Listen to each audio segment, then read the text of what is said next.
হিন্দু যারা আছেন তাদেরকে ওয়েলকাম জানাচ্ছি, স্বাগতম জানাচ্ছি। কোরআনের অনুষ্ঠানে আপনারা আসেন, কারণ এই কোরআন শরীফ আপনাদের ধর্মের মতো শুধু ঠাকুর আর পুরোহিত পড়বে তা না, এটা হাদা বায়ানুল লিন্নাস, মানুষ যারা তাদের জন্য। কিন্তু ওদেরকে আমরা মানুষ মনে করি না, যারা উগ্র, যারা সন্ত্রাসী। কতগুলো মুসলমানের বাড়ি ঘর আপনি ভেঙে দিলেন ধোয়া ধোয়া তুলে, এমনকি আল্লাহর ঘরে পর্যন্ত আপনারা হাত দিয়েছেন। এই পৃথিবীর ইতিহাস পাল্টিয়ে ফেলেছে এই উগ্রপন্থী এই হিন্দুরা।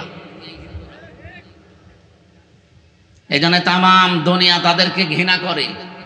সৌদি আরবের কাছে কল দিয়েছিল মোদি যে যুদ্ধটা থামান, সৌদি বলছে না আমরা পারবো না। আমেরিকার কাছে গেছে, আমার মনে হয় আমেরিকা যদি বলতে পারবো না, ও এমনিতেই পাগল হয়েছে। তো যে হচ্ছে কি, 3 দিনে যেভাবে ক্ষতি হয়ে গেছে ওদের, এখন দাঁড়াতে 50 বছর লাগবে। তলে তলে অনেক কিছু ওরা হারিয়ে ফেলেছে অলরেডি। এদেরকে মুরগির বাচ্চার মতো যখন একেবারে সর্বশান্ত করে একটার পর একটা লাশ সাজিয়ে রেখেছে।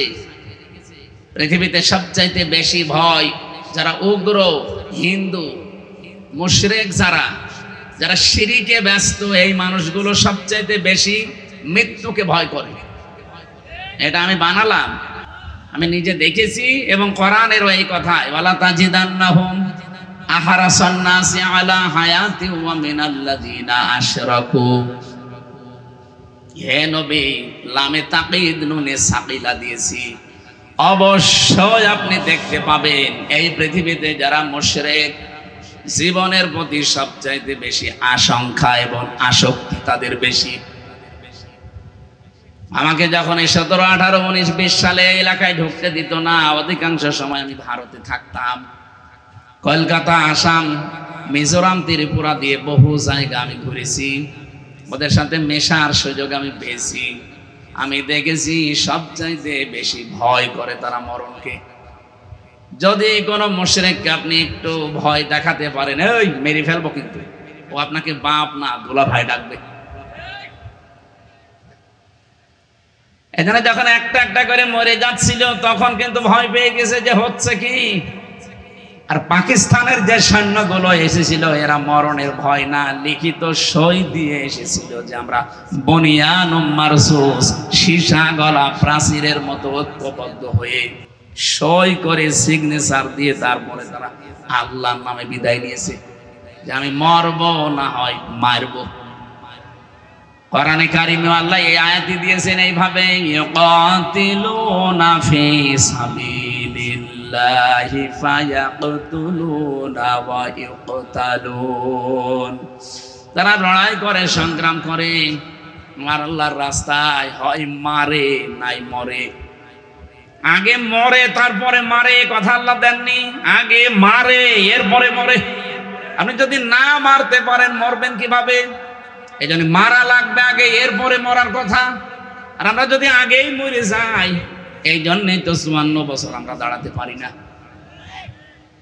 এখন একটা উদ্যোগ অলরেডি নিয়েছে, যেটা একটা আশার আলো দেখতে পাচ্ছি। বিশ্বনবী নিজে, তার বাড়িটা ছিল খেড়ের ছাউনি।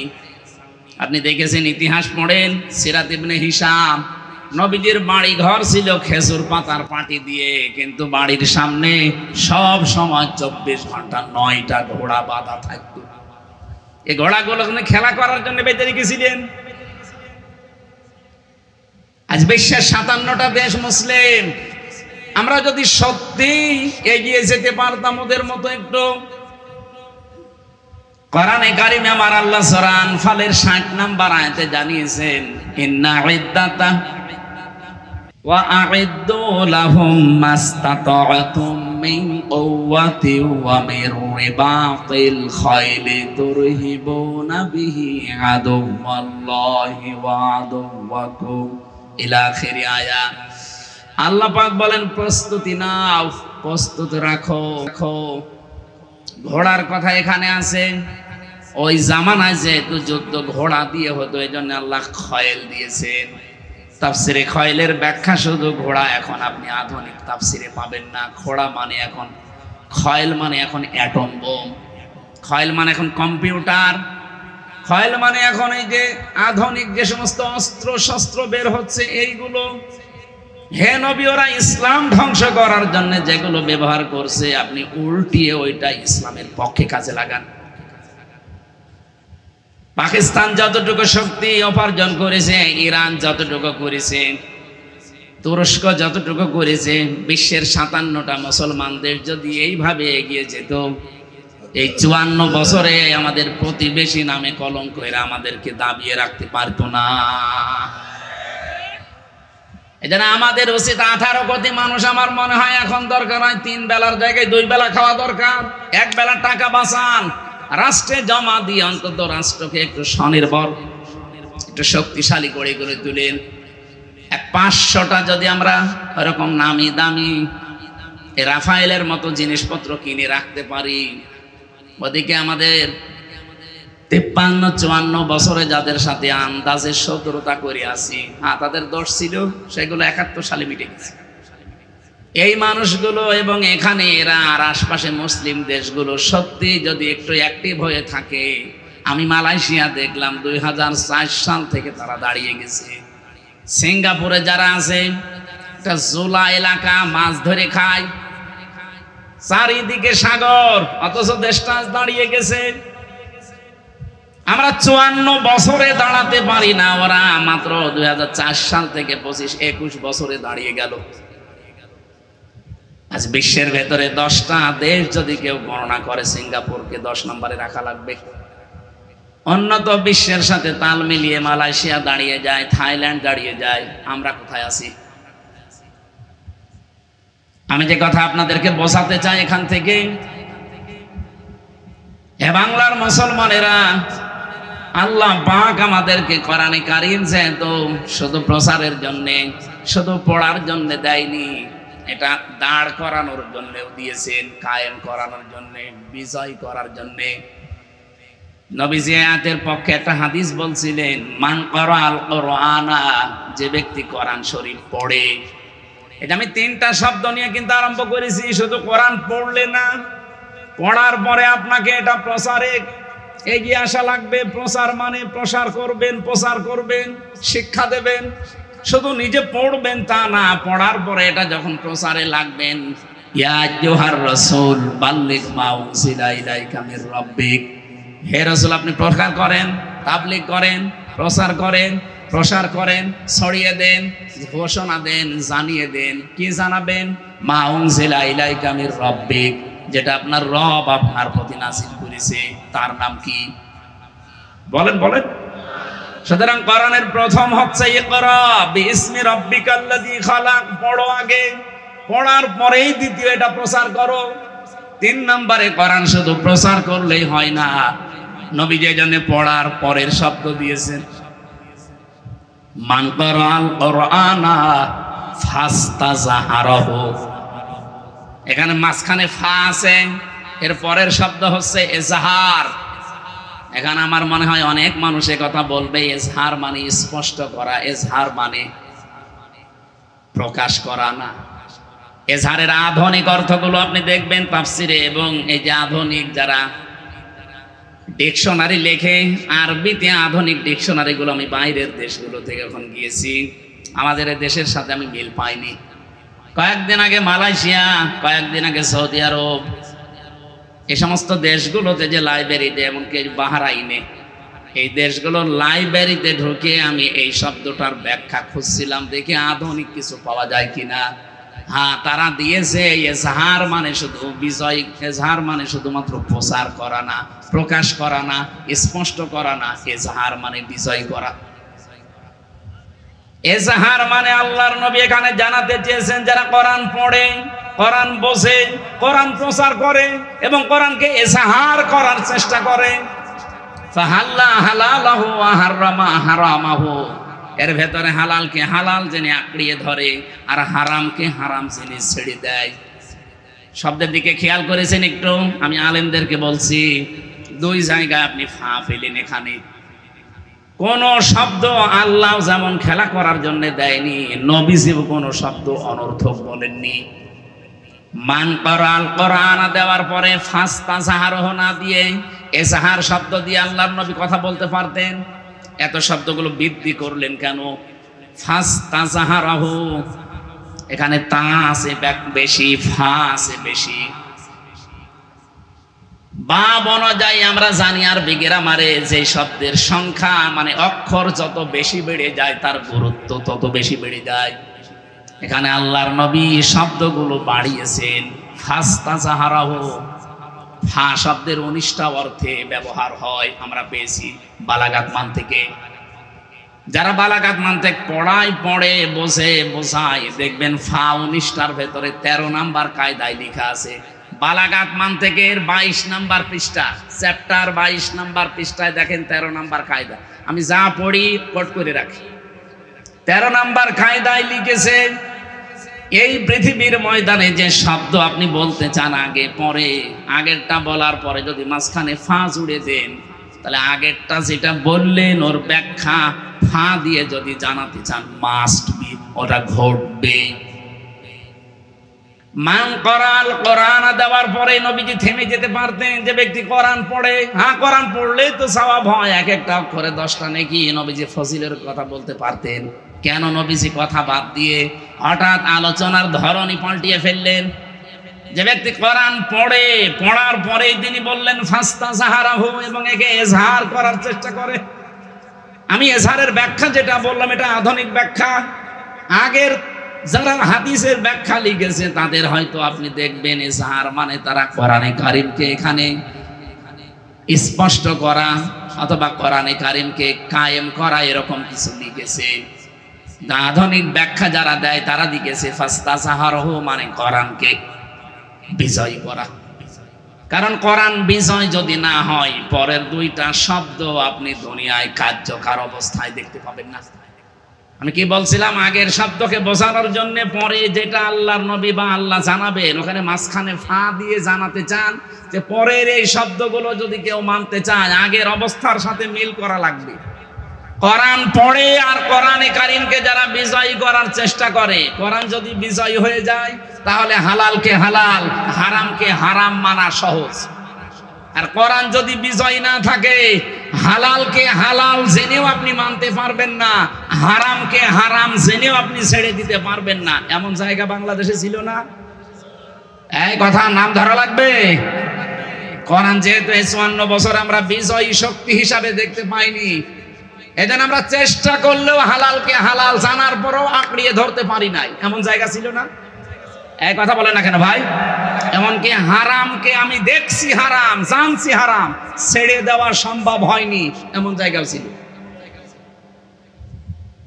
এই জন্য কোরআন এজহার করা লাগবে। নবীজি বলেন আদখালাহুল্লাহুল জান্নাহ, আল্লাহ যেন তাকে জান্নাতে দেবে না দিয়েছে। এটা মাজির সিগা।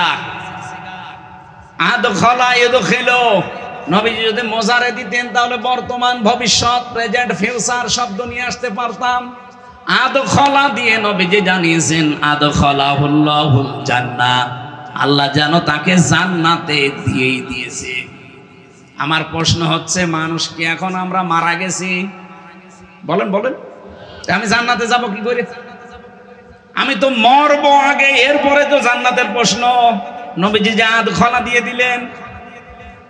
হাদিসের ব্যাখ্যা করতে গিয়ে যারা আধুনিক ব্যাখ্যাকার মুহাদ্দিসিন ইকরাম লিখেছেন, সত্যি যদি কোরআনে কারীম এজহার হয়ে যায় কোন এলাকায়, কার মানে প্রতিষ্ঠিত হয়ে যায়, বিজয়ী শক্তি হিসাবে থাকে, আর ওই দেশের মানুষ যদি হালালকে হালাল জেনে আঁকড়িয়ে ধরতে পারে, হারামকে হারাম জেনে যদি সত্যি ছেড়ে দিতে পারে, তাহলে আদখালাহুল্লাহুল জান্নাহ, আল্লাহ তোমাকে জান্নাতে দিয়ে দিয়েছে। তার মানে তুমি এমন একটা দেশ, এমন একটা সমাজ, এমন একটা পরিবার, এমন একটা এলাকায় বসবাস করবা, তুমি মনে করবা আমি জান্নাতে আছি। আমরা ওই রকম একটা দেশ চাই না? কথা বলেন, কথা বলেন। এর পরের হাদিসের এর পরের শব্দগুলো নিয়ে আলেমদের ভেতরে মতভেদ আছে, এজন্য আমি পরের শব্দগুলো বলি না সচরাচর।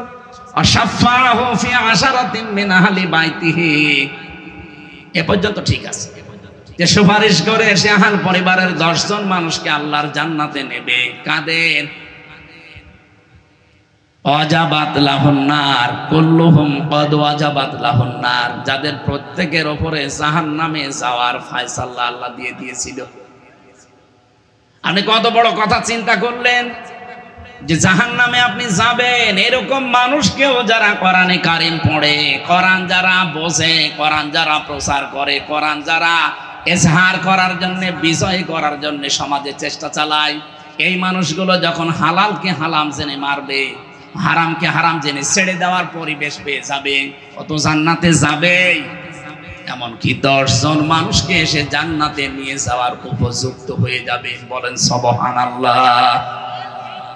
আজকে মুসাফির অবস্থায় দোয়া করছি, দোয়া চাচ্ছি সারাটা জীবন যেন আমাদের কোরআন প্রসারে, কোরআন কায়েমে, কোরআন বিজয়ী করা হিসাবে আমাদেরকে আল্লাহ সময় আর সম্পদ ব্যয় করার তৌফিক। কয়টা জায়গায় সম্পদ খরচ করলে হিসাব দেওয়া লাগবে না, তার ভেতরে 1 নাম্বার এটা। সুতরাং যে সমস্ত আলেমরা এখনো মুখ বন্ধ করে আছেন যে না ওসব ঝামেলা মার্কা আমরা নেই, আমরা শুধু পড়বো, বসবো আর প্রচার করবো, আজকে মাওলানা ফরিদউদ্দিন মাসুদের মূল্য নেই। মানুষ তার নাম শুনলেই কে আলিয়া, কে কওমি, কে এই দেশের মানুষ ঘৃণা করে কেন? লোকটা কোরআন পড়েছিল, কোরআন বুঝেছিল, কোরআন নিজে শিখিয়েছে, প্রচারও যতটুকু পারে তার আয়ত্তের ভেতরে করেছিল, কিন্তু 4 নাম্বারটা আমি তার ভেতরে পাইনি। কোরআন প্রতিষ্ঠা করা লাগবে, কোরআন বিজয় করা লাগবে, কোনো ভূমিকা তার ছিল না। এমনকি যারা একটু ভূমিকা পালন করে তারা ফাঁসি চেয়েছে। কথা বলেন না কেন? এবার আমি একটা আয়াত বলছি কোরআনে কারিমের সূরা আরাফ 8 নাম্বার পারা 20 নাম্বার পৃষ্ঠার 3 নাম্বার লাইনের 83 নাম্বার আয়াত। যে কোনো তাফসীর আপনি দেখতে পারেন, এইটাই পাবেন। যে মানুষগুলো দুনিয়াতে বলে আমি কি নামাজ পড়ি না, ওই যে শামীম ওসমানের মতো আমি 72 রাকাত তাহাজ্জুদ পড়ি, এটা টাটকা মিথ্যা কথা না। তাহাজ্জুদের নামাজ সর্বোচ্চ 8 থেকে 12 রাকাত, আপনি 72 রাকাত পড়েন কি করে? আর ওনার যা বয়স, আপনি বলেন তো। আমার এই 33 বছর বয়স এখন, আমি তাই 4 রাকাত থেকে 6 রাকাত নামাজ পড়তে গেলে আমার পা ব্যথা করে। আর কত বড় ডাহা মিথ্যা কথা আল্লাহর ওলি যে 72 রাকাত নাকি তাহাজ্জুদের নামাজ পড়তো। ও কি ইসলাম কি বানায় তো? তার মানে নামাজই পড়ে নাই, এক কথা বলছেন এখানে। খালি চাপার উপরে ছিল 15 বছর। আজ আর একটা চাপাবাজ দেখলাম ধরা পড়েছে, ডিম খাচ্ছে। এটা একটা টাটকা চাপাবাজ ছিল, সংসদেও চাপাবাজি করতো। হয় ফাইটটা যায়, ফাইটে গিয়েছে। খুলনাবাসী শুধু শোনা না, এখান থেকে এবার জীবনটা মিলাবেন। আসরের নামাজের সময় 2 জন ফেরেশতাকে আমার আল্লাহ পাঠিয়ে দিলেন হযরতে লূত নবী আলাইহিস সালামের কাছে। ভালো করে শুনবেন। 2 জন ফেরেশতা এসে ডাক দিয়ে বলে, আল্লাহর নবী লূত, আমরা এখানে আল্লাহর গজব নাযিল করব, আপনার আত্মীয় স্বজন যা আছে, উম্মত যা আছে, তাদেরকে নিয়ে আপনি চলে যান। মাগরিবের সময় এখানে গজব নাযিল হবে, কিন্তু সাবধান, ফানজাইনাহু ওয়া আহলাহু ইল্লা মারাতাহু কানাত মিনাল গাবিরিন। আপনি নিয়ে যান আপনার উম্মতদেরকে, আপনার আত্মীয় স্বজন যারা আছে, কিন্তু সাবধান, আপনার স্ত্রীকে নেবেন না। প্রশ্ন আসতে পারে, লূত নবীর স্ত্রীর চরিত্র খারাপ ছিল? জবাব দিলেন না? না না, এই পৃথিবীতে কোন নবীর স্ত্রীর চরিত্র খারাপ ছিল না, কারণ কোন হারাম রক্তের ভেতরে আল্লাহ নবীদের রক্ত প্রবেশ করার নাই। পৃথিবীর প্রতিটি নবী ছিল নেতা, তারা শুধু এলাকার জন্য নেতা ছিলেন। আর আমাদের নবী মুহাম্মদ রাসূলুল্লাহকে আমার আল্লাহ বানিয়েছেন বিশ্ব নেতা। এই জন্য আল্লাহ ডাকও দিয়েছেন ইয়াসিন, হে নেতা। সুবহানাল্লাহ বলতে পারেন না? খুলনাবাসী, এখান থেকে আমি একটা শিক্ষা নিয়ে এসেছি তাফসীরের ভাষায়। নবীদেরকে আমার আল্লাহ যেহেতু নেতৃত্বের গুণাবলী দিয়েছিলেন, তারা নেতা ছিল। এই জন্য নেতা যে পেট থেকে আসবে, ওই পেটটা ভালো রাখা দরকার। এই জন্য কোনো হারাম রক্তের ভেতরে আল্লাহ নবীদের রক্ত প্রবেশ করার নাই। আর আমরা এমন এমন নেতা দেখি যাদের রক্তই ঠিক নেই। বাংলাদেশে পাবেন না আপনি। তাদের মা এক ধর্মের, বাবা এক ধর্মের। কি করে জন্ম দো আসলা? আরে ভাই, যে কোনো এক ধর্মের হন আপনি, বাবা এক ধর্মের, মা আর এক ধর্মের। জেলে থাকাকালীন আমাকে 3 বছর একাধারে 24 ঘন্টা এক ঘরের ভেতরে তালা লাগিয়ে রেখেছিল। সিসি ক্যামেরা দিয়ে আমার কাছে কেউ আসতো না ভয়ে, বিশেষ করে আমার আর মামুনুল হকের কাছে। আসলে ওরা রিপোর্ট করতো উপরে যে এদের সাথে গোপনে ষড়যন্ত্র করছে কেউ। কারারক্ষীরা আসতো, তাও দূর থেকে সালাম দিত ইশারা দিয়ে, কারণে ক্যামেরায় আবার দেখা যায়। ওখান থেকে একদিন বললাম এক কারারক্ষীকে যে ভাই, সব সময় বন্দি করে রাখেন, কথাও তো বলতে দেন নাই 3 বছর, কারোর সাথে কথাও বলতে দেয়নি। আপনি একটা বই নিয়ে আসেন, একটু পড়ি, সব সময় বসে থাকতে ভালো লাগে না, একটা কাজ দেন। জ্বালানা দিয়ে, দরজা দিয়ে তো দেখা যায় কত মানুষ ওই যে কোপাকুপি করছে, জমিন কোপায়, বিভিন্ন রকমের জিনিস লাগায়। তাই আমার একটু কাজ দেন, অন্তত তোমার একটু ভালো লাগবে না, একটা বই নিয়ে এসে দেন। আল্লাহ ওই দিন থেকে বই নিয়ে এসেছে, বঙ্গবন্ধুর আত্মজীবনী। ছাতা পড়ি করবো না, হুজুরের ভেতরে জিনিস আছে। এদের সময় যেহেতু কাটে না, সারাদিন সারা রাত ওইটা একই পড়তাম, পুরাটা কয়েকবার শেষ করলাম। বললাম ভাই আর একটা বই নিয়ে আসেন। বই নিয়ে এসেছে বঙ্গবন্ধুর ছেলেবেলা। ও শুধু ওই বঙ্গবন্ধু, আর কোনো বই নেই। পরের সপ্তাহে আর একটা বই দিয়েছে, বঙ্গবন্ধুর চীন সফর। আপনার আর বই নিয়ে আসার দরকার। ওই যে পাশের সেল আছে, হিমেল বিল্ডিং এ থাকে এটিএম আজহারুল ইসলাম, ওনারা যে বলবেন হামজা বই চেয়েছে, দেখবেন বই কারে বলে দেবে। আল্লাহর বান্দা 2টা বই পাঠিয়েছিল, আল্লাহর ইশারা মনে হয় 2টাই তাফসীর, তাফহিমুল কোরআন আর ফি জিলালিল কোরআন। ওখান থেকে যেগুলো নোট করেছিলাম হালকা হালকা, ওইগুলো আজকে কিছু বলবো, থাকবেন না আপনারা? তো ওখানে যে পড়েছিলাম ওনার জীবনী, আত্মজীবনীর ভেতরে বঙ্গবন্ধুর ছেলেবেলা। আর একটা বই আমি বাইরে এসে কিছুদিন আগে পড়লাম, আমার ফাঁসি চাই। আমার মনে হয় এই বইটা বাংলাদেশে সবার একবার করে পড়া দরকার। হ্যাঁ, কথা বলছেন না কেন? কত মিথ্যা যে আমরা জানি, আর সত্য কি কিছুটা হলো আমার ফাঁসি চাই। মতিয়ার রহমান রেন্টু সাহেবের লেখা, এটা পড়লে আপনি কিছুটা আঁচ করতে পারবেন। এখানে আমি পড়ে দেখেছি, যাদেরকে আমরা বিশ্ব নেতা বলে চালাতে চাই, এই মানুষগুলোর বাবা এক ধর্মের, মা আর এক ধর্মের। অথচ কোন নবীর রক্তকে আল্লাহ কোন হারাম রক্তের ভেতরে প্রবেশ করার নাই। এই জন্য নবীর স্ত্রীর চরিত্র, লূত নবী ভালো ছিল, তার চরিত্র খারাপ না, সে চরিত্রহীনাও ছিল না, কিন্তু তলে তলে সে চরিত্রহীন মানুষদেরকে সাপোর্ট করত। আল্লাহ পাকে এই জন্য ইল্লাম রাতাহ দিয়েছেন যে তোমার স্ত্রীকে নেওয়া যাবে না। প্রশ্ন আসলো যে কেন?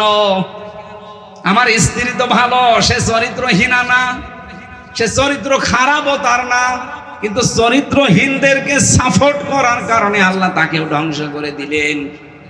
অখলনাবাসী বিবেকের কাছে প্রশ্ন করেন, অনেকেই বলে হুজুর আমি ভালো তো, আমার ব্যবসা হালাল, আমার বউ পর্দায় থাকে, আমি 5 ওয়াক্তের জায়গায় তাহাজ্জুদ মিলে 6 ওয়াক্ত নামাজ পড়ি, আমি হজ করে এসেছি, এটা আমিও জানি। কিন্তু বহু মানুষ এরকম আছে, তারা তলে তলে চরিত্রহীন মানুষদেরকে সাপোর্ট করে।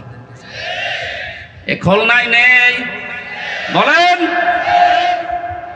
যারা চরিত্রহীন মানুষদেরকে সাপোর্ট করেছিলেন, আপনাকেও লূত নবীর স্ত্রীর সাথে জাহান্নামে যাওয়া লাগবে। নাই তো ওই মহিলার দোষ কি ছিল?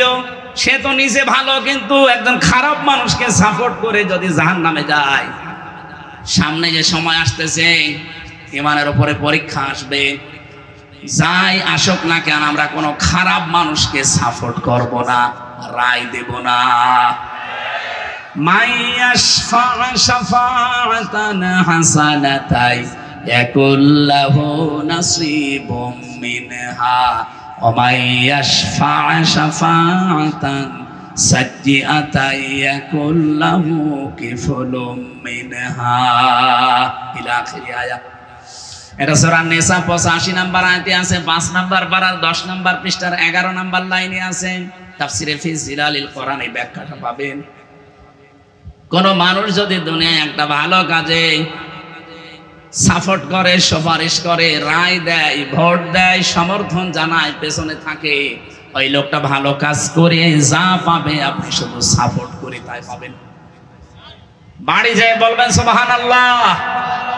কোন মানুষ যদি দুনিয়ায় অন্যায় কাজ করেন আর অন্যায় কাজে আপনি যদি সাপোর্ট করেন, ওই যে মহিলার মতো অন্যায় কাজ করে যদি জাহান্নামে যায়, আপনি সাপোর্ট করে রায় দিয়ে পেছনে থেকেও জাহান্নামে যাওয়া লাগবে। যা করবে আপনি ওইটার ভাগাভাগি হিসাবে পেয়ে যাবেন। কিয়ামতের ময়দানে আয়াতের তাফসিরে আমি নিজে পড়েছি, বহু মানুষ এমন উঠবে তাদের আমল নামায় হজের সওয়াব লেখা থাকবে। বলবে রব্বুল আলামিন, আমি এই অবস্থায় ছিলাম দুনিয়ায়, আমি হজ করিনি, তোমার ফেরেশতারা হজের সওয়াব লিখেছে, এটা মনে হয় ভুল করে ফেলেছে। আল্লাহ পাক বলেন, বান্দা আমিও জানি তুমি হজ করনি। এমন মানুষকে সাপোর্ট দিয়েছিলে, রায় দিয়েছিলে, যে লোকটা ক্ষমতায় যে হজে যাওয়ার যত কার্যক্রম সহজ করে দিয়েছিল। আমাদের পাশের রাষ্ট্র ভারত, এখান থেকে হজে যেতে যা লাগে তার 4 গুণ বেশি টাকা লাগে আমাদের শুধু বর্ডার পার হওয়ার কারণে। কেন এত বেশি লাগবে কেন? মালয়েশিয়াতে আমি সেই দোকানে যে আমার এই কাপড়গুলো সেলাই করছিলাম, ওই দোকানে 3টা দেশের লোক পেলাম আমি। থাইল্যান্ড থেকে একজন এসেছে, মাত্র 30,000 টাকা খরচ, তার মাসে 2 লাখ টাকা উপায়। বাংলাদেশের যশোর এলাকায় অভয়নগর থেকে একজন আছে, ওখানে কাজ করছে, তার 7.5 লাখ টাকা খরচ, তারও মাসে 2 লাখ টাকা উপায়। পাকিস্তান থেকে একজন এসেছে, তার উপায়, তার খরচ হয়েছে 2,20,000 টাকা বাংলাদেশের টাকায়, তারও উপায়। ওই দর্জির দোকানে 4 জনে কাজ করছে, তারও উপায় মাসে 2 লাখ টাকা। ভারত থেকে একজন গেছে, তার খরচ হয়েছে 1,20,000, 1,20,000, 2,20,000 আর মাত্র 30,000। আর আমাদের বলেন 7.5 লাখ, অথচ 4 জনের উপায় কিন্তু 2 লাখ করে প্রতি মাসে মাসে। আপনি হিসাব করে বলেন তো, এটা বৈষম্য না? এক কথা বলেন না কেন? কত বড় বৈষম্য! আমি 7.5 লাখ টাকা খরচ করে আমার উপায় মাসে 2 লাখ, আর ওই লোকটা মাত্র 30,000 টাকা খরচ করে ওর মাসে 2 লাখ। কেউ 1,20,000 টাকা খরচ করে দাদাদের দেশ থেকে গিয়েছে, তারও 2 লাখ। পাকিস্তান থেকে 2,20,000 আসে, তারও 2 লাখ। ওনারে বললাম যে ভাই এত ডিফারেন্স কেন খরচ? অথচ বাংলাদেশ, আমরা ভারতের আর আমরা তো পাশাপাশি। কলকাতা থেকে একজন যদি যায় আর এই যশোর থেকে খুলনা থেকে একজন যদি যায়, রাস্তা প্রায় সমান সমান, মালয়েশিয়ার সমান না? এত খরচ বেশি কেন? আচ্ছা, এখানে 3 জন টাকা খায়, সালমান এফ রহমান আর শেখ হাসিনা ছোট বোন রেহেনা, আর একজন মন্ত্রীর নাম বললো। এই 3 জন এখানে ভাগ বসায়, খরচ আমাদের ওই 1,20,000 হলে আমরাও আসতে পারি। বাকি এই 5.5 লাখ 6 লাখ টাকা ওই আল্লাহর ওলি রাখা।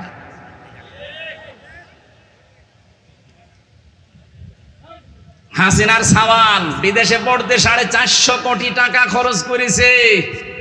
এই টাকাগুলোকে ওর বাবার টাকা। একটা ছেলে পড়াতে যদি 450 কোটি টাকা খরচ হয়, শুধু বান্ধবীদের পেছনে আল্লাহর রাস্তায় উড়িয়েছে টাকা। না, এইটা আর হতে দেওয়া যাবে না সামনে।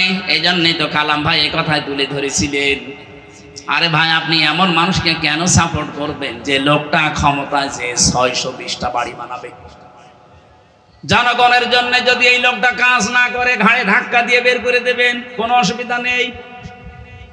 এমন মানুষ আমরা সামনে পাঠাতে চাই, আমার এই সুপারিশে, আমার এই রায়ে, আমার এই ভোটে ও যেন ভালো কাজ করে, হজের পক্ষে কাজ করবে, নামাজের পক্ষে কাজ করবে, যাকাতের পক্ষে কাজ করবে। ও যাকাত দিয়ে যে সওয়াব বাংলাদেশে মানুষ পাবে, আমি একটা রায় দিয়ে সমর্থন জানি একই সওয়াব পাবো। আমি আবার বলছি ভাই, হযরতে লূত নবীর স্ত্রীর চরিত্র কিন্তু খারাপ না, তিনি চরিত্রহীন ছিলেন না। তার পুরা জীবনী আমি পড়ে দেখেছি তাফসিরে ফিজিলালিল কোরআনে। একটাই মাত্র কারণ, সে চরিত্রহীনদেরকে সাপোর্ট করত। আপনি নিজের সাথে এবার মিলান, আমি বহু মানুষকে বলতে শুনি যে তারা নিজেরা ভালো মনে করে যে আমি ভালো, আমি নামাজ পড়ি, রোজা রাখি, হজ করে এসেছি, আমি কিন্তু হালাল খাই, পর্দায় থাকি।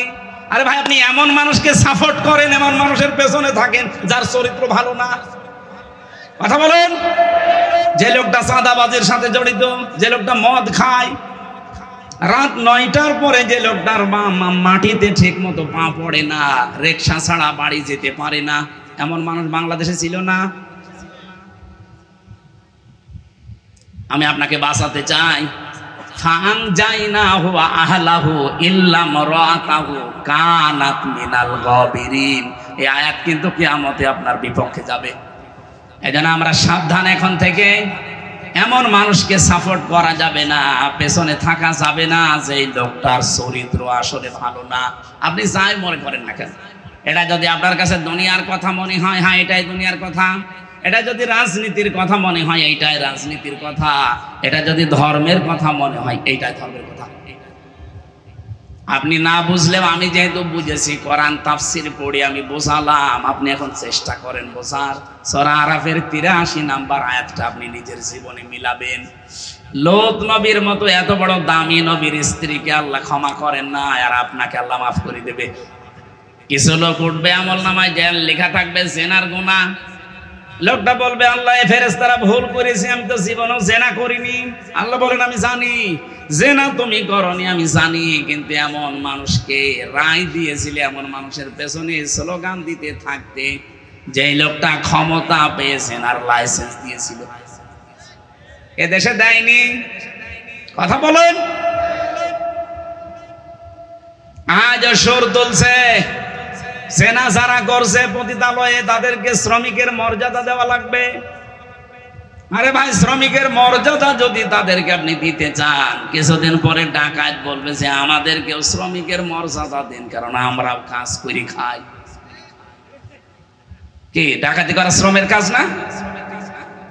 কত বড় বিশাল গাছ 4-5 জন ধরে রাস্তায় ফেলে রাখে, গা ঘেমে যায়। আমি একবার ধরা পড়েছিলাম এই আশাশুনি থেকে যাওয়ার সময়, রাস্তায় দেখি রাত 1টার সময় বিশাল গাছ ফেলা। আমি কাজ খুলে দিলাম, মুখ বের করে দেখি ওর মুখ বাঁধা, হাতে বড় ছুরি।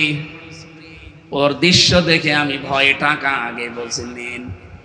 আমারে বলছো, হুজুর আপনার টাকাও নেব, আল্লাহ মাফ করবে। তাড়াতাড়ি আল্লাহ মাফ করবে মানে এত বড় গাছ ফেলে বসে আসো, তাড়াতাড়ি টাকা নিয়ে আমার গাছটা তুলে গাড়িটা ছেড়ে দাও। না, আপনার টাকা নেব না। আমার ওদের টাকাও কম দিয়েছিল, এখানে টাকা ফেরত দিয়েছে। বলেন, আমি তাদের চেহারার দিকে তাকিয়ে দেখেছি তারা ক্লান্ত, কারণ সারা রাত তারা এভাবে জেগে আছে। এত পরিশ্রমের কাজ, এত কষ্টের কাজ, ওরা 2 দিন পরে যদি বলে আমাদেরকেও শ্রমিকের মর্যাদা দেওয়া লাগবে, আমরা ডাকাতি করে খাই, কি বলতে পারে না? কমিশনে বসে বসে এই সমস্ত রিপোর্টগুলো দিয়েছিল, সব রিপোর্টগুলো এখন বাতিল ঘোষণা সামনে আসতেছে, কারণ এগুলো একটাও জমা দেওয়ার মতোই না। আমার মাঝে মাঝে 318 পৃষ্ঠাটা পড়া আমি পড়ে দেখেছি। আমার মাঝে মাঝে এদের লেখাগুলো দেখলে মনে হয় এগুলো মেয়াদ উত্তীর্ণ গাঁজা খাওয়া মানুষ। মেয়াদালা গাঁজা খেলেও তো মানুষ এত উল্টাপাল্টা কথা লিখতে পারে না। বলছে দেহ আমার, সিদ্ধান্ত আমার। দেহ আপনার মানে এ দেহ আপনার বাপ দিয়েছে।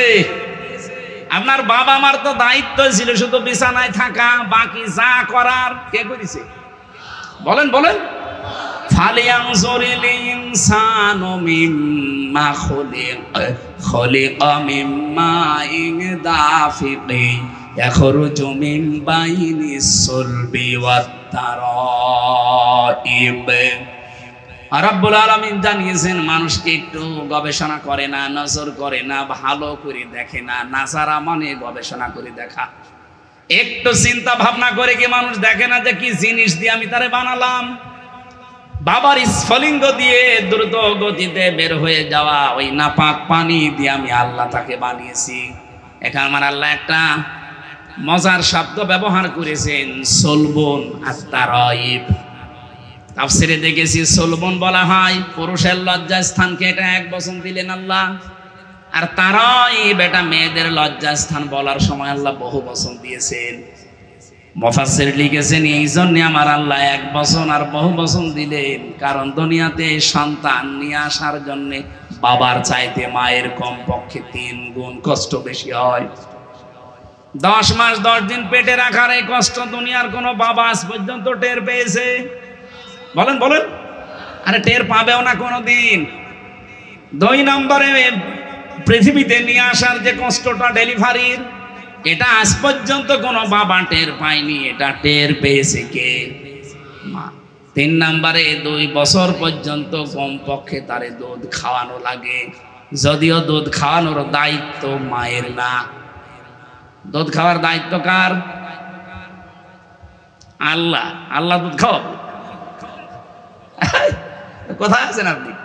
এদিকে তাকান। এখানে আমি আলেমদেরকে এবার বলছি, কিভাবে কোরআন পড়েন আমি জানি না, এটা পরিচিত আয়াত, কিন্তু সূরা বাকারা 233 নম্বর আয়াতটা আমরা পড়ে দলিল দেই। ওয়াল ওয়ালিদাতু ইউরদি'না আওলাদাহুন্না হাওলাইনি কামিলাইনি লিমান আরাদা আইয়ুতিম্মার রাদা। যেহেতু লিমান আরাদা আইয়ুতিম্মার রাদা এটা মুযাক্কার শব্দ, আমি আল্লাহ আদেশ দিয়েছি সন্তানকে 2 বছর দুধ খাওয়ানো লাগবে, এই দায়িত্বটা বাবার। মুযাক্কার দিয়েছেন, এটা পুরুষবাচক শব্দ, নারীবাচক শব্দ আল্লাহ দেননি। মুয়ান্নাস আল্লাহ না দিয়ে মুযাক্কার দিলেন। আল্লাহ পাক নারী শব্দ না দিয়ে পুরুষবাচক শব্দ দিয়েছেন এই জন্যে, কারণ দুধ খাওয়ানোর দায়িত্ব পৃথিবীতে কোনো মায়ের না, এ দায়িত্বটা আল্লাহ দিয়েছে বাবাকে। আপনি বলেন তো, আদম নবী থেকে শুরু করে আজকের এই দিন পর্যন্ত কোন বাবা আজ পর্যন্ত সন্তানকে দুধ পান করিয়েছে? বলেন বলেন।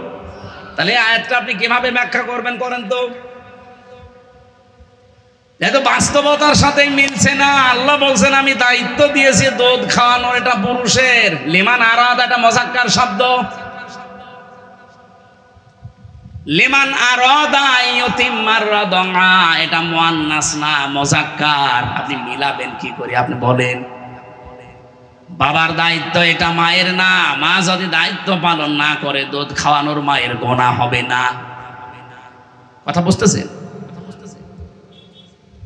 মায়েকে বলা মনে হয় আমার ঠিক হচ্ছে না, কারণ আমার ম্যাডাম যদি এখন লাইভ দেখে, আমার ওই ছোট বাচ্চার বয়স এখন 7 মাস, বাড়ি গেলে যদি বলে হুজুর এদিকে আসেন, কি ওয়াজ করলেন, ওয়াজ আপনারা এবার খাওয়াবো। কারণ মেয়ের দুধ খাওয়ানোর দায়িত্ব বাবার, আমার না। আপনার মেয়ে আমি দুধ খাওয়িয়ে দেব, কিন্তু বছরে বছরে 10 লাখ টাকা দেওয়া লাগবে, না আপনার মেয়ে আপনি নিয়ে যান। মেয়েটা মুসিবতে পড়ে যাবো না? মাইকে বলবো না, থক্কু। সম্মানিতা মা বোনেরা, আসলেও দায়িত্বটা আপনার না, বাবারই দায়িত্ব। আপনার আছে, দয়া করে পালন করে দেন, এই জন্য আপনাদেরকে ধন্যবাদ। নবীজিও জানিয়েছেন, কোন মা যখন সন্তানের মুখে প্রথম ফোঁটা দুধ দেয়, একটা মরা মানুষ চিন্তা করে দিলে যে সওয়াব হয়, ওই সওয়াব আল্লাহ মাকে দান করেন। আপনাদের যে তারাইবের বহু বচন বলছিলাম, এমনি এমনি আপনাদের মর্যাদা আল্লাহ বাড়িয়ে দেননি। ডেলিভারির কষ্টটা এক, দুধ খাওয়ানো এক, আর পেটে রাখা এক, এই 3টা কষ্টের কারণে দুনিয়ায় যত বাবা আছে বাবাদের তুলনায় কম পক্ষে 3 গুণ মর্যাদা আপনাদের বেশি। বলেন সুবহানাল্লাহ। দুঃখজনক হলেও সত্য, বহু জায়গায় এখন আমরা দেখতে পাচ্ছি হাজারো পরিবারে এই মায়ের মর্যাদা 3 গুণ না, 1 গুণ সন্তান আমরা দিতে পারছি না। কথা বলছেন না কেন? মায়ের এই মর্যাদা 3 গুণ যেখানে দেওয়ার দরকার, বাবার চাইতে 1 গুণও দিতে পারছি না। আর এর পেছনে দায়ী অধিকাংশ পরিবারে তার বউ। বউগুলোর কারণে সন্তান মন থেকে চাইলেও পারে না। সেদিন আমি রাঙ্গামাটি গিয়েছিলাম জেলখানায় যাবার আগে। আসার সময় দেখি একটা বৃদ্ধাশ্রম। কমিটির লোককে বললাম আমার একটু নিয়ে চলো দেখি, কারণ বৃদ্ধাশ্রম দেখার আমার খুব শখ। ভেতরে যে দেখি কলেজের এক অধ্যাপক, বিসিএস ক্যাডার, উনি পা ধরে কাঁদতেছে মায়ের। ওর মা বলছে, বাবা আমি যখন মারা যাব আমার মাথার উপরে যে ফ্যান আছে এই ফ্যানটা পাল্টিয়ে নতুন ফ্যান লাগিয়ে দিবি, এই ফ্যানটা চলে না। ছেলেটা কৌতূহলে জিজ্ঞাসা করছে, মা তুমি তো মরে যাবে, তখন আবার ফ্যান কি হবে? মা বলছে, বাবা আজ 3 মাস আমি এখানে আছি, এই ফ্যানটা ভালো ঘোরে না। আমি বারবার কর্তৃপক্ষকে বলেছি, কিন্তু তারা আমার কথা শোনে না। আমার মনে হয় তুই আমার সাথে যে আচরণ করলি এই কিছুদিন পরে তোর সন্তান তোর এখানে রেখে যাবে, কিন্তু তোর তো ঘুম হবে না ফ্যান ছাড়া। ছোটবেলা থেকে তোকে আমি বাতাস দেওয়া ছাড়া ঘুম পাড়াতে পারি না, তোর কষ্ট হয়ে যাবে, এই জন্য তোকে আগে থেকে সতর্ক করলাম, ফ্যানটা আগে পাল্টিয়ে দিস, তোরই উপকার হবে। হঠাৎ দেখি ওর মা ওর হাতের উপরই মরে গেল। কান্নাকাটি করছিল আর আমার দিকে তাকিয়ে বলছে, হুজুর আমার দিকে আপনি খারাপ ধারণা করবেন না, এই দোষ শুধু আমার একা না, এই দোষ আমার বউ। আমার 2টা ছেলে মেয়ে আছে, তাদের মুখের দিকে তাকিয়ে আমি তালাকও দিতে পারি না। 3 মাস আগে এই বউ আমারে বারবার বলেছে, এই বুড়ি থাকলে আমি তোমার ভাত খাবো না। বাধ্য হয়ে পরিবার বাঁচাতে আমার মাকে রেখে গিয়েছিলাম এই বৃদ্ধাশ্রমে। 3 মাস হয়ে গেল, আজকে আমার মাটা মরে গেল। দুনিয়াতে নাম ধরে ডাকার মতো আমার আর কেউ নেই। খুলনাবাসী, আমার তো মনে হয় শুধু রাঙ্গামাটির ওই প্রফেসর না, এখানে বহু মানুষ আমরা বসে আছি যারা সন্তানের কাছে আর পুত্রবধূর কাছে ওই মহিলার মতো। তাদের হক আদায় 3 গুণ তো দূরের কথা, 1 গুণও আজ পারছি না। আমাদের একটু খেয়াল করা দরকার ভাই। আল্লাহ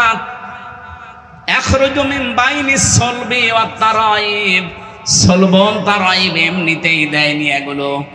যারা আজ বললেন যে দেহ আমার, সিদ্ধান্ত আমার, এটা কোরআনে কারিমের ব্যাপারে তহমত দেওয়া। আপনি মনে হচ্ছে কোরআনের বিরুদ্ধে মামলা দিয়েছেন। আপনি কি করে বলতে পারেন যে দেহ আমার, সিদ্ধান্ত আমার? দেহ আল্লাহর সিদ্ধান্ত। বলেন বলেন। হালাতা আলাল ইনসান হাইনুম মিনাদ দাহরি লাম ইয়াকুন শাইআম মাযকুরা। মানুষকে একটু চিন্তা করে না যে দুনিয়ায় আসার আগে উল্লেখ করার মতো কিছু ছিল না। দুনিয়াতে ওর এমন সময়ও গেছে, এই পৃথিবীতে আসার আগেও যে উল্লেখ করবো যে হামজা, এরকম উল্লেখ করার মতো কিছু ছিলাম। সুতরাং এই কথাগুলো যারা দিয়েছেন সবগুলো ইসলাম বিদ্বেষী কথা, কোরআনের বিরুদ্ধে কথা। আমরা চাই এগুলো মানা দূরের কথা, ডাস্টবিনে নিক্ষেপ করা দরকার। সুতরাং এমন মানুষকে যদি আপনি সামনে ঠেলে দেন, যে মানুষ যে আল্লাহর কোরআনের বিপক্ষে অবস্থান নেবে, জেনা ব্যভিচারের রাস্তা আরো উন্মুক্ত করে দেবে, আপনি যদি এরকম মানুষকে সাপোর্ট করেন, পেছনে থাকেন, কিয়ামতে যখন উঠবেন দেখবেন জেনার গুনাহ লেখা আছে আমলনামায়। বলবেন, আল্লাহ আমি তো ভালো ছিলাম, জেনা করিনি কোনোদিন, আমার মনে আছে, ফেরেশতারা বানিয়ে লিখেছে। আল্লাহ তখন এই প্রশ্নের জবাবে বলবেন, আমি জানি জেনা করনি। এমন মানুষের পেছনে ছিলে, এমন মানুষকে সাপোর্ট দিয়েছিলে, রায় দিয়েছিলে, ভোট দিয়েছিলে, যে লোকটা সিআর পেয়ে জেনা জারি করে দিয়েছিল লাইসেন্স দিয়ে। এমন মানুষকে সামনে পাঠানো লাগবে যারা বাংলাদেশে জেনার অনুমতি দেবে। কথা বলেন না কেন? এটা তো ফেরেশতারা করবে নাকি? এ কথা বললে যে আপনি রাজনীতি মনে করেন, আপনি যে ধরা খাবেন আপনি টের পাচ্ছেন। লূত নবীর স্ত্রী ধরা খেয়ে বসে আছে। বাংলাদেশে বহু মানুষ এগুলো বোঝার পরও না বোঝার ভান করে ধরা খেয়ে বসে আছে। যারা যেভাবে চলে যাচ্ছে আপনি তাকান তাদের দিকে, আমার মনে হয় কবর খুঁড়লেও আপনি শাস্তি দেখতে পাবেন। বারবার আপনাকে বাঁচানোর জন্য আমার কি দরকার ছিল এগুলো কথা বলার? আমি তো কোরবানির আয়াত পড়েছি, কোরবানির দিকে চলে যেতে পারতাম, কিন্তু আমি কোরআন হাদিস যা পড়ে বুঝতে পারছি, দেশে বহু মানুষ অন্যায় চরিত্রহীন খারাপ মানুষকে শুধু সাপোর্ট দিয়ে জাহান্নামে চলে যাচ্ছে, ওই লূত নবীর স্ত্রীর মতো। আল্লাহ আমাদের সবাইকে যেন অন্তত বোঝার মধ্যে সম্মতি দান করেন, বলেন আমিন। প্রথম কথায় কি বুঝলাম? এই দুনিয়াতে যদি কেউ কোরআনের পেছনে সময় এবং সম্পদ ব্যয় করে, কিয়ামতের দিন তার জবাব আল্লাহর কাছে দেওয়া লাগবে। বলেন বলেন। এটা শুনছেন যে জবাব, জবাব বোঝেন এটা কি?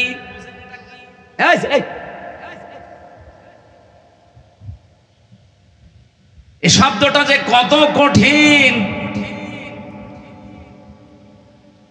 কোরআনে কারিমে আল্লাহ পাক বলেন, ইয়া আইয়ুহাল ইনসানু ইন্নাকা কাদিহুন ইলা রাব্বিকা কাদহান ফামুলাকি ফাআম্মা মান উতিয়া কিতাবাহু বিয়ামিনি ফাসাউফা ইউহাসাবু হিসাবান ইয়াসীরা। আমি জায়গা মতো আসবো, একটা কথা শুধু শিক্ষা দেওয়ার জন্য এই শব্দের ভেতরে আছে। এই জন্যে আল্লাহ রাব্বুল আলামিন যেই মানুষটার হিসাব ইয়াসীরা সহজ করে দেবেন, নবী যেই শব্দের ব্যাখ্যা করতে গিয়ে জানিয়েছেন সহজ হিসাব কি বোঝো তোমরা? সাহাবীরা বললেন আল্লাহ রাসূল ভালো জানে। তিনি বললেন সহজ হিসাব হচ্ছে ওইটা, আল্লাহ যদি কাকে মাফ করতে চায় আস্তে করে তাকে পর্দার আড়ালে ডেকে নিয়ে ঘিরে ফেলবে কুদরতের চাদর দিয়ে, আস্তে করে ঘিরে নেবে ময়দান থেকে আলাদা করে। যদি আল্লাহ কাউকে হিসাব ইয়াসীরা দান করতে চায়, যে তোর হিসাবটা আমি সহজ করে দেব, আস্তে করে ঘিরে ফেলবে ফেরেশতাদেরকে দিয়ে। মনে করেন আসাদ ভাইকে ঘিরে ফেলেছে, চারিদিকে ঘিরে আমার আল্লাহ নিজে তাকে সামনে দাঁড় করিয়ে বলবে, আসাদ এই কাজগুলো করেছিলি। সবগুলো ভিডিও ফুটেজ আকারে একটা একটা করে যখন তাকে দেখাবে, দেখে ওর মনটা কান্নায় ভেঙে পড়বে। কারণ আমি জানি এখন আর গোপন করে কোনো লাভ নেই। মাথা নিচু করে বলবে, আল্লাহ আমার কিচ্ছু করার নেই, আমারে মাফ করে দেন। রব্বুল আলামিন বলেন, এই যে অসহায়ত্ব, এই কান্না জড়িত কণ্ঠ, ওর মুখের দিকে কাকতি মিনতির দিকে তাকিয়ে শেষ পর্যন্ত আল্লাহ বলবেন, যা তোরে মাফ করে দিলাম, কাউকে বলবি না, জান্নাতে চলে যা। এইটার নাম হিসাব ইয়াসীরা। এটার জন্য দুনিয়াতে কিছু খোঁজ করা লাগে। আমি তাফসিরে তাবারির ভেতরে পড়েছি, খলিফাতুল মুসলিমিন, এই এদিকে তাকান, হযরতে ওমর রাদিয়াল্লাহু তাআলা আনহু তার সন্তান আব্দুল্লাহ ইবনে ওমরকে তিনি ভর্তি করলেন মক্তবে। ওনার সাথেই পড়তো ওই দেশের প্রধান বিচারপতি হযরতে আলীর সন্তান হুসাইন। বারবার টেবিলের উপর থেকে কলম ফেলে দেয় আর বলে, আব্দুল্লাহ তুলে দাও। আরেকবার দেয়, তুলে দাও। আরেকবার ফেলে দিয়ে তুলে দাও। প্রেসিডেন্টের ছেলে তো মেজাজ খারাপ হয়ে গেছে, বারবার কলম ফেলে দেয়, আমারে তুলতে বলো, আমি কি তোমার খাদেম চাকর নাকি? হযরতে হোসাইন ওই দিন বলেছিলেন, তুমি শুধু খাদেম না, চাকর না, তুমি খাদেমের বাচ্চা। খাদেম, একটা মেম্বারের ছেলেকে যদি কেউ অপমানসূচক কথা বলেন, ওরই দাপট দেখে কে? অথচ 12,500 বর্গ মাইলের প্রেসিডেন্ট হযরত ওমর, তার সন্তান প্রেসিডেন্টের ছেলেকে যেই বলেছে তুমি খাদেমের বাচ্চা। খাদেম মন গেছে, মেজাজ গেছে গরম হয়ে, বাড়িতে যেয়ে বলছে, আব্বা আমি আর পড়বো না। কেন? আমারে গালি দিয়েছে, তোমাকেও গালি দিয়েছে। বিচার যদি না করো হোসাইনের, ছোট মানুষ তো, বিচার চাই। হযরত ওমর বিচক্ষণ মানুষ, তিনি বললেন, বিচার এখন না, জমার দিন। খুতবা চলাকালীন তিনি বললেন, এখানে কি কেউ আছে? হোসাইন বলে, এদিকে আসো সামনে। তুমি আমার সন্তানটাকে গালি দিয়েছো, ছোট করেছো, বন্ধুদের সামনে আবার আমাকেও দিয়েছো। বলে, হ্যাঁ দিয়েছি। কেন দিলে? হযরত হোসেন বলে, খলিফা যেখানে দাঁড়িয়ে আছেন এই মেম্বারে দাঁড়ান, বুকে হাত দিয়ে বলেন তো, আপনি কি আমার নানার খাদেম ছিলেন না? হযরত ওমরের কথা বন্ধ হয়ে গেছে। বলে, তাই তো, আমি তো তোমার নানার খাদেম ছিলাম, কিন্তু এটা তো সার্টিফিকেট লাগবে, তুমি লিখে দিতে পারবা এই কথাটা? কাগজ নিয়ে আসেন। খেজুরের পাতা নিয়ে এসেছে, উনি লিখে দিলেন, ওমর আমার নানার খাদেম ছিল, আমি দেখেছি। এতে হোসাইন ইবনে আলী সই করে দিলাম। যান। কাগজটা হাতে নিয়ে হযরত ওমর চুমা খেলেন, ডাক দিয়ে বলে, নবীর সাহাবীরা, বিচার হয়ে গেছে। ছোট মানুষ তো আব্দুল্লাহ বোঝে নাই, বলে, আব্বা তুমি তো হোসেনকে কিছু বললে না, বিচার কি করে হয়ে গেল? হযরত ওমর বলে, সন্তান যে বিচার করেছি দুনিয়া না, উভয় জগতেই কাজে লাগবে। আমি যখন মারা যাব, কাগজটা আমার কাফনের ভেতরে দিয়ে দিও। কিয়ামতে আল্লাহ পাক যখন তার সামনে আমারে দাঁড় করাবে, জীবনের কিছু যদি আল্লাহর ভালো না লাগে এই কাগজটা দেখাবো, ডাক দিয়ে বলবো রব্বুল আলামিন কাগজটার দিকে একটু তাকাও, একটু দেখো তোমার নবীর নাতি লিখে দিয়েছে আমি নাকি নবীর খাদেম ছিলাম, এই ওসিলাই হলেও তুমি আজকে আমারে মাফ করে দাও। এর নাম হিসাব। দুনিয়াতে জান্নাতের সার্টিফিকেট যারা জীবিত অবস্থায় পেয়েছিলেন তার ভেতরে হযরত ওমর 2 নম্বরে। নবীজি বলেন কেউ যদি আকাশের তারকা গণনা করে হয়তো একদিন শেষ করে ফেলবে, কিন্তু ওমর মুসলমান হওয়ার পর থেকে যত নেকির কাজ আঞ্জাম দিয়েছে, কেউ যদি ওমরের নেকি গণনা করে কোনোদিন শেষ হবে না। এই পৃথিবীতে বিশ্ব নবীর পরে যদি নবী হওয়ার যোগ্যতা কারো থাকতো হযরত ওমর আল্লাহর নবী হয়ে যেত। সব কিছু আল্লাহ তাকে দিয়েছিলেন, এত যোগ্যতা সম্পন্ন মানুষ। কোন রাস্তা দিয়ে হেঁটে গেলে 40 দিন শয়তান ওই রাস্তায় যেতে ভয় পেত। আপনি চিন্তা করেন মর্যাদা কোথায় পৌঁছিয়েছে তার। এই মানুষটা যদি জীবনের হিসাব নিয়ে এই চিন্তায় থাকে, আমাদের কি হয়েছে আপনি পারবেন? হিসাব অত সহজ না। দুদুক না যে 2 লাখ মেরে দিলাম, এইটা উল্টা উল্টিয়ে দিল।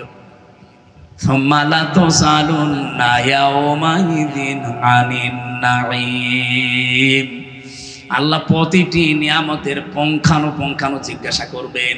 আপনাকে আল্লাহ মেধা দিয়েছেন, মেধা কি কাছে কাটালেন এটার জিজ্ঞাসা হবে। আপনাকে লেখনী শক্তি দিয়েছিল, কিভাবে লিখলেন, কার বিরুদ্ধে লিখলেন, কার পক্ষে লিখলেন, এটার হিসাবও দেওয়া লাগবে। সম্পদ কামাই করেছিলেন কি করে খরচ করলেন, ওইটাও দেওয়া লাগবে। এজন্য হিসাব বড় কঠিন জিনিস, আমরা এখনো টের পাইনি। আমার প্রথম কথাই ছিল এটা, কেউ যদি এই কোরআনটার পেছনে সময় আর সম্পদ ব্যয় করে, কিয়ামতের দিন তার হিসাব আল্লাহর কাছে দেওয়া লাগবে না। বলেন সুবহানাল্লাহ। এজন্য আজকে থেকে চেষ্টা করবেন সারাটা জীবন যেন কোরআনের পেছনে ব্যয় হয়, জবাবই যেন দেওয়া না লাগে। কি কথা বলছেন? 2 নম্বরে পরিবারস্থ লোকদের জন্য যদি খরচ করেন জবাব দেওয়া লাগবে না। হ্যাঁ, ওটা বা জায়েজ হওয়া লাগবে। পরিবারে আপনার বউ, আপনার মেয়ে, আপনার ছেলে বলছে বাবা ডিশ এন্টিনা লাগিয়ে দিন, ওইটার জবাব দেওয়া লাগবে না।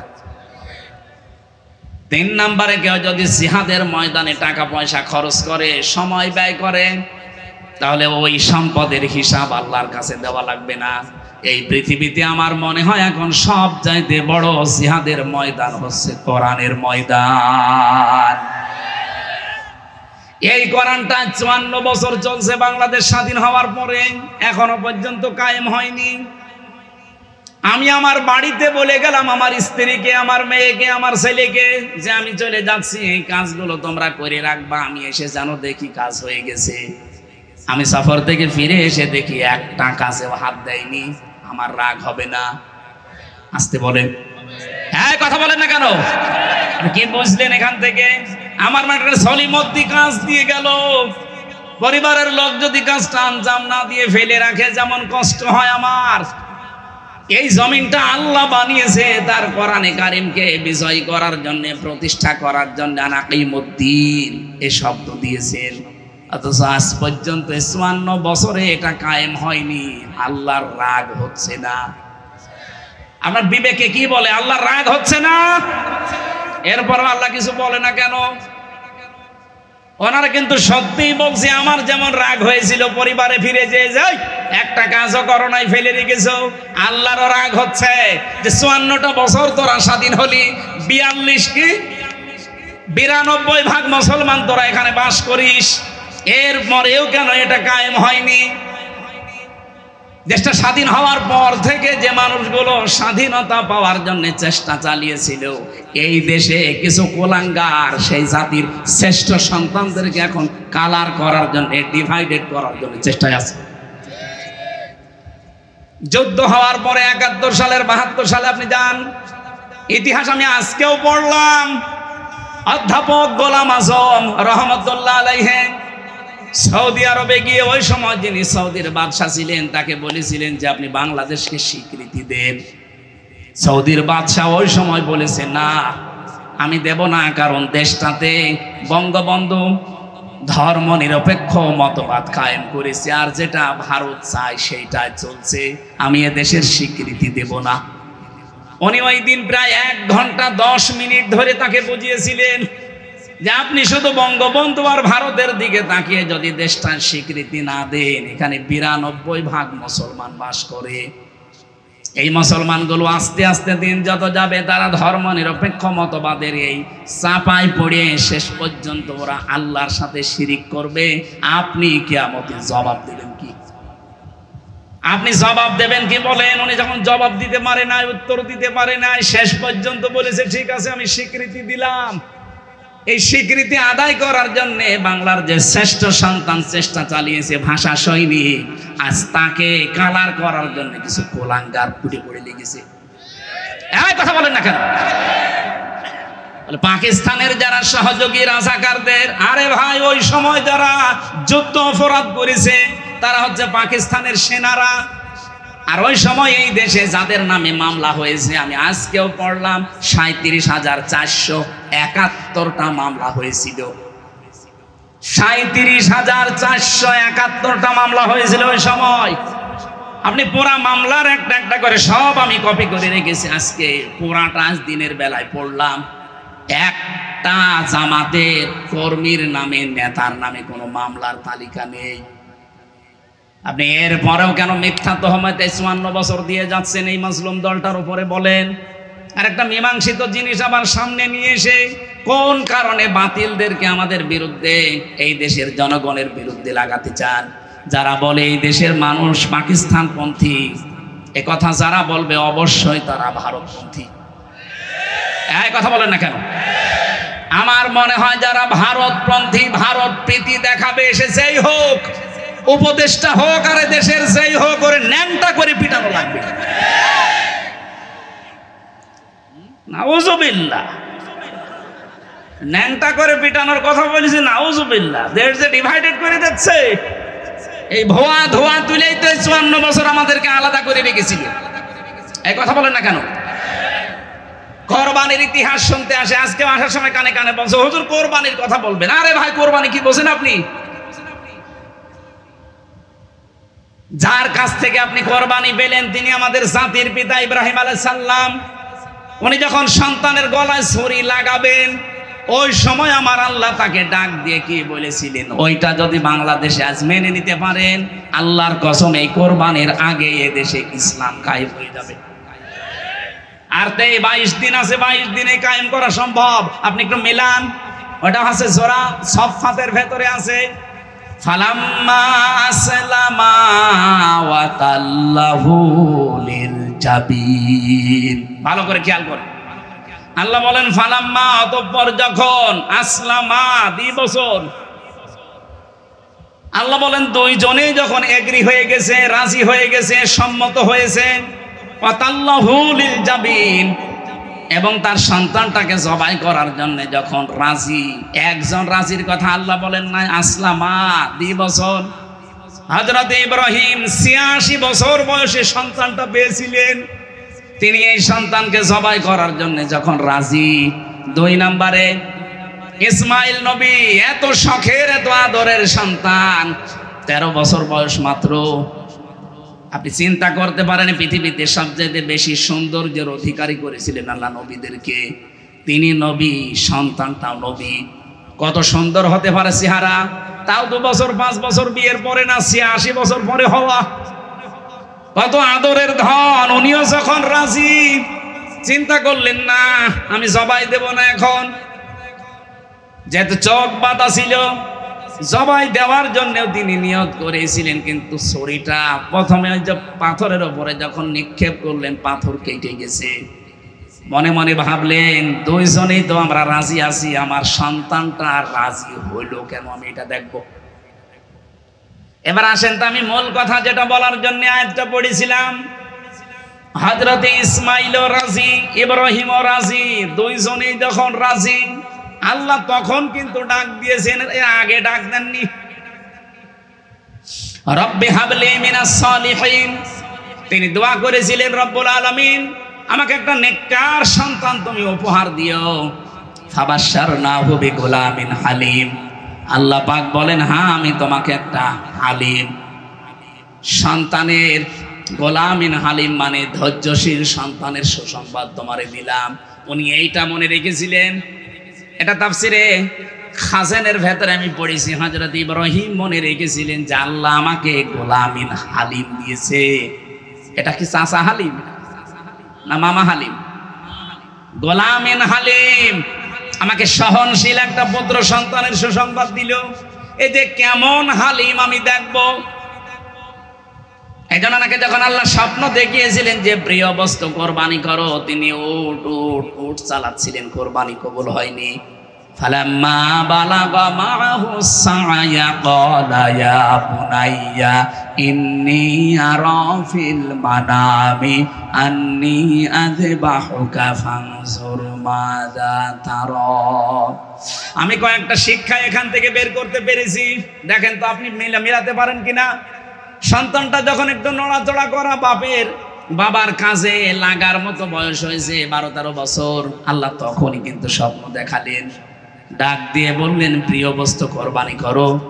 হযরত ইব্রাহিম কোরবানি করার জন্য যা করেছিলেন ওগুলো কবুল হয়নি, উট ভেড়া দুম্বা। মনে মনে ভাবলেন আমার কাছে সব চাইতে প্রিয় তো আমার সন্তান। এবার তিনি সন্তানটাকে ডাক দিয়ে বললেন, হে আমার কলিজার টুকরা, হে আমার আদরের সন্তান, আমি স্বপ্নে দেখলাম যে তোমাকে জবাই করছি, এখন তোমার রায় বলো। আমার প্রশ্ন হচ্ছে বিধানটা কার? বলেন পালন করছেন কে? না আপনারা শুনছেন না, বলেন বিধানটা কার? পালন করছে কে? সাধারণ মানুষ না, একজন নবী।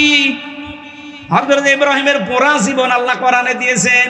আমি তার জীবন পুরাটা কোরআনে পড়ে দেখেছি। 50টা পরীক্ষা আল্লাহ তাকে দুনিয়ায় করেছিলেন, আর 50টা পরীক্ষায় তিনি উত্তীর্ণ, একটাও ফেল করেননি। তার ঈমান সম্পর্কে পরীক্ষা ছিল 10টা, পুরা কোরআনে আল্লাহ সাজিয়েছেন। তার আমল সম্পর্কে পরীক্ষা ছিল 30টা, পুরা কোরআনে এগুলো আছে। আর তার এই যে 3.5 হাত বডির ভেতরে পরীক্ষা ছিল 10টা, ওইতে 30, এদিকে 10, এদিকে 10, 50টা। আমি যদি ওই সাবজেক্ট আজকে নিতাম, পুরা 50টা পরীক্ষা আপনাকে আমি শোনাতে পারতাম যে জাতির পিতা এমনি হননি। 50টা পরীক্ষা আমার আল্লাহ তাকে করেছিলেন। না, খেয়াল করেন ভাই, 50টা পরীক্ষা করার পরে তিনি প্রতিটা পরীক্ষায় পাশ করে যাচ্ছেন। এই পরীক্ষাটা এসে তিনি চিন্তা করলেন কি, আমাকে আল্লাহ তো হালিম দিয়েছে, আমি আল্লাহর বিধান পালন করব, কিন্তু আমার সন্তানের কাছে অনুমতি নেওয়ার দরকার কি? মনের ভেতরে বারবার প্রশ্ন আসতেছে, আমি তো আর যেমন তেমন সন্তান চাইনি, আর 86 বছর একাধারে দোয়া করে সন্তানটা আল্লাহ দিয়েছে। কেমন হালিম, কেমন ধৈর্যশীল, আমি এইটা আজকে দেখতে চাই। তিনি এই জন্য অনুমতি নিয়েছিলেন। তাছাড়া বিধান আল্লাহর পালন করবে একজন নবী, ওই ছোট মানুষের কাছে অনুমতি নেওয়ার দরকার পড়ে না। অনুমতি নেওয়ার জন্য তিনি জিজ্ঞাসা করলেন যে আমি কেমন হালিম আল্লাহর কাছ থেকে পেয়েছি, আজকে আমি পরীক্ষা করব। পরীক্ষায় সন্তানটাও পাশ করে গেছে। ইয়া আবাতি ফাআল মা তুমারু সাতাজিদুনি ইনশাআল্লাহু মিনাস সাবিরিন। সন্তান ডাক দিয়েছে, আমার সম্মানিত পিতা, যা স্বপ্নে দেখেছেন আপনি আদিষ্ট হয়েছেন, পালন করেন, আপনি আমাকে ধৈর্যশীলদের মধ্যে পাবেন। হযরত ইব্রাহিম ভাবছিলেন যে আমার সন্তান মনে হয় নিজেকে একটু অহংকার বোধ করবে, এই জন্যে এখানে সবের বলতে পারতেন।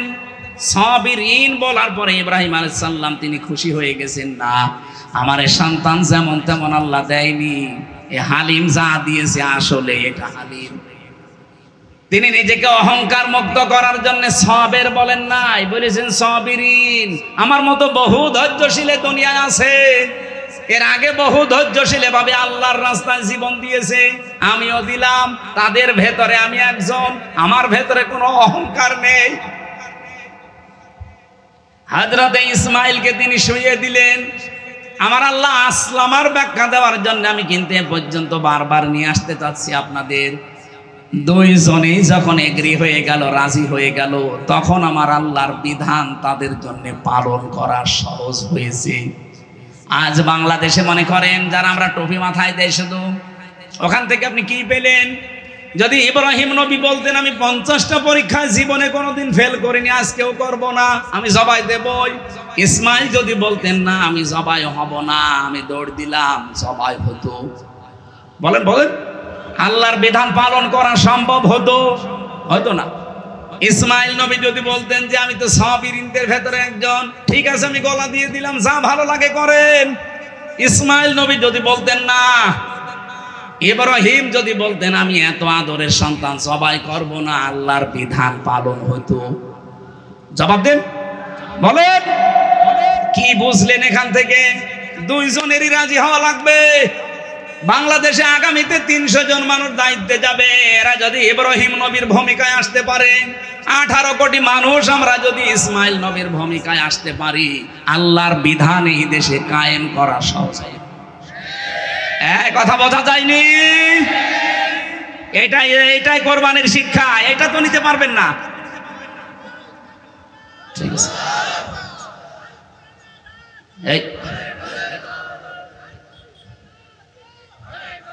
আল্লাহ রাব্বুল আলামিন তাকে ডাক দিয়েছিলেন, অনাদাইনাহু আইয়া ইব্রাহিম কদ সাদ্দাকতার রুয়া ইন্না কাযালিকা নাজজিল মুহসিনিন।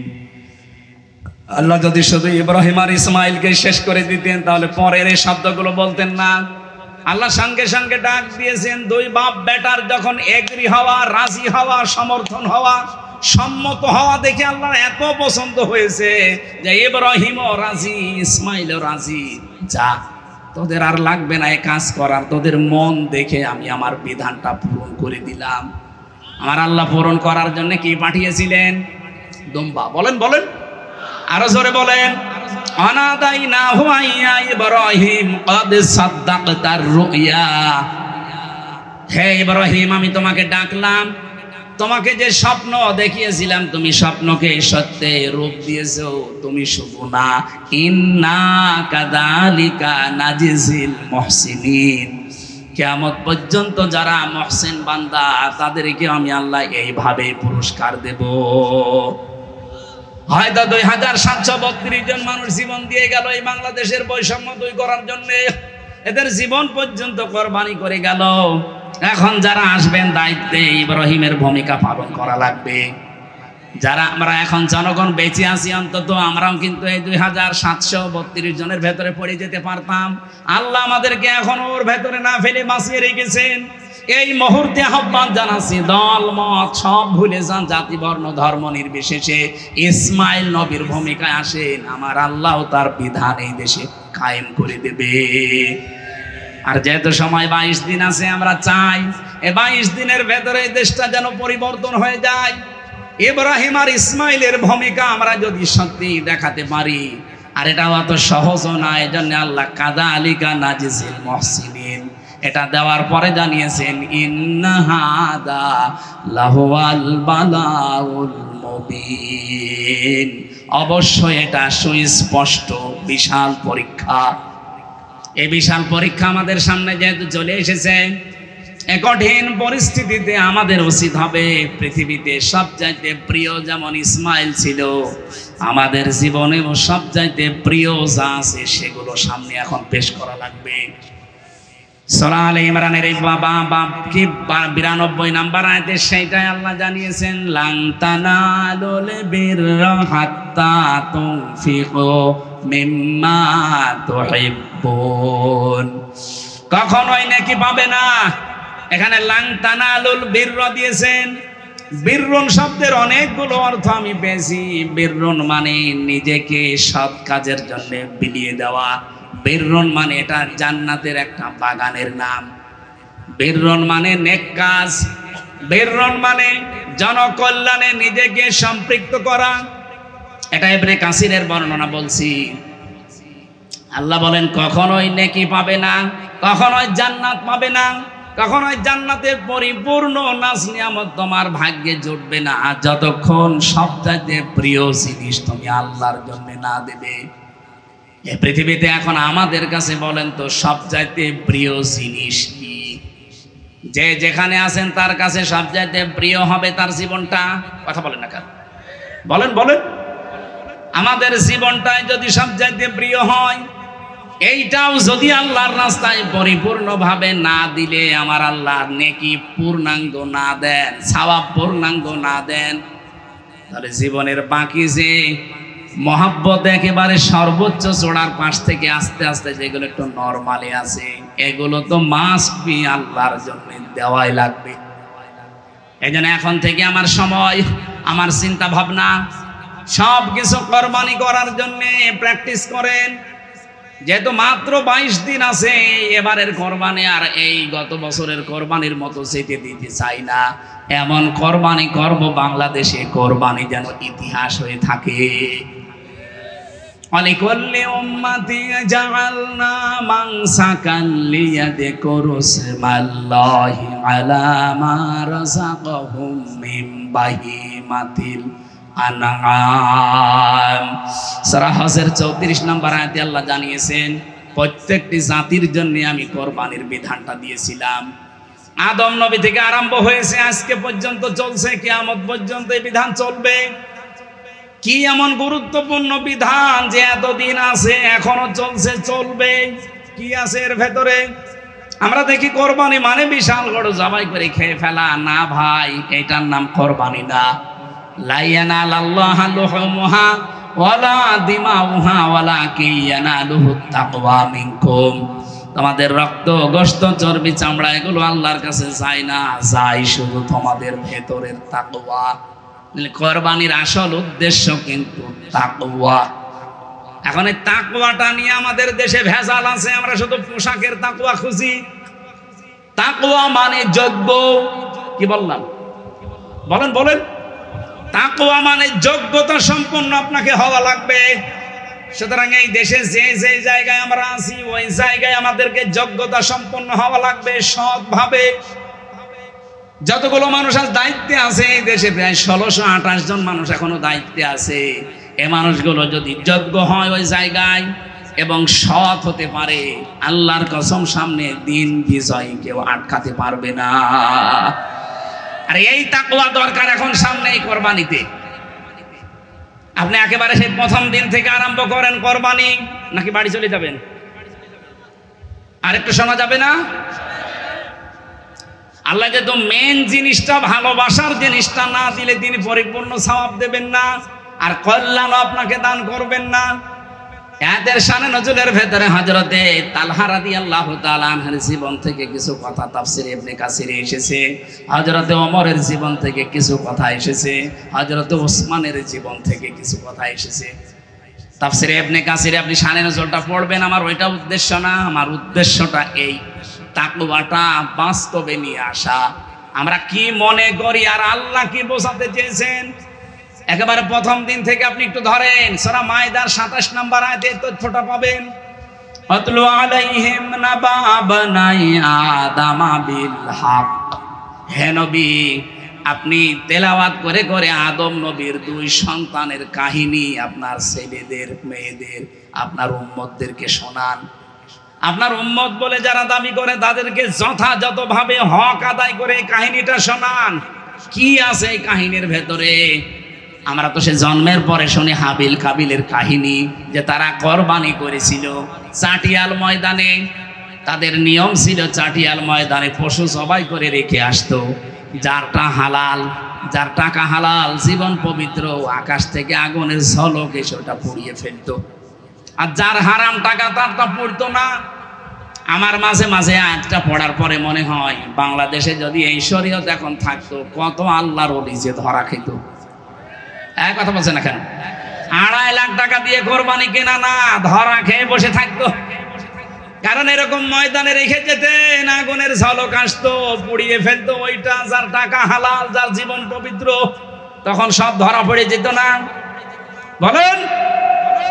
এতে কাররাবা কুরবানা, যখন তারা পেশ করেছে কোরবানি, ফাতুকব্বিলা মিন আহাদিহিমা ওয়া লাম ইউতাকাব্বাল মিনাল আখার। একজনেরটা কবুল হয়ে গেছে, হাবিলেরটা, আর কাবিলেরটা হয়নি। ক্বালা লা আকতুলান্নাকা, কবুল যারটা হয়নি 8,75,00,000 মানুষ এখন মনে প্রাণে চাচ্ছে দেশে ইসলাম কায়েম হোক। তাও অন্যান্য ইসলামী দল সব বাদ দিলাম, শুধুমাত্র একামতে দিন যারা করে, আমি বাংলায় বলছি জামাত ইসলামী, 8,75,00,000 আমি আজকের রিপোর্ট পেয়েছি, এটা ইন্টারনেটে। এই দেশের সরকারি জরিপে এরা চাচ্ছে 8,75,00,000 মানে 9 কোটি মানুষ এখন চাচ্ছে দেশে ইসলাম কায়েম হোক। ইসলাম কায়েম হোক সবাই তো এটা চায় না, তারা একামতে দিন যারা করে তারা চায়। তার মানে এই দেশে এখন একামতে দিনের নেতা কর্মী সদস্য শুভাকাঙ্ক্ষী 9 কোটি প্রায়। এখানে অনেকেই মনে করছে না আমাদের আর হবে না, এই জন্য এখন পেছনে পেছনে উল্টা পাল্টা বাঁশ দেওয়ার জন্য লিখেছে ওই যে 47, 52, 71। কেন এগুলো যদি চেতনা হয় তো 24 কি চেতনা না? ওগুলোতে মানুষ মারা গেছে, 24-এ মানুষ মারা যায়নি। শুধু ওই 71, ওই 47, ওই 52-র কথা তুলে আনেন কোন কারণে? আপনি 24-এর কথা তুলে আনতে পারেন না। কি দেখিয়েছেন 9.5 মাসে আপনি অ্যাক্টিভিটিস, আপনার চরিত্র দিয়ে, আপনার কাজকর্ম দিয়ে কি দেখালেন জাতিকে বলেন? আপনার দিকে মানুষ ঝুঁকতে চায় না, যেতে চায় না, কারণ আপনারটা কবুল হওয়ার মতো যোগ্যতা হয়নি। ওই দিন হাবিল বলেছিল কলা ইন্নামা, এখানে যারা গ্রামার বসে জিজ্ঞাসা করেন ইন্নার পরে যদি মা যুক্ত হয় তাহলে বাংলা অর্থ দাঁড়ায় কেবলমাত্র, শুধুমাত্র, একমাত্র, মূলত, হবেই হবে, এইটাই, এরকম 27টা 29টা অর্থ আছে। ইন্নার পরে মা দিয়ে হাবিল গ্যারান্টি দিয়েছেন কলা ইন্নামা, ভাই আপনি আমাকে মেরে ফেলতে চান, আপনারটা কবুল হয়নি, আপনাকে মানুষ ভালোবাসে না, আপনার কাছে যেতে চায় না, এজন্য আপনি আমাকেই মেরে ফেলেন।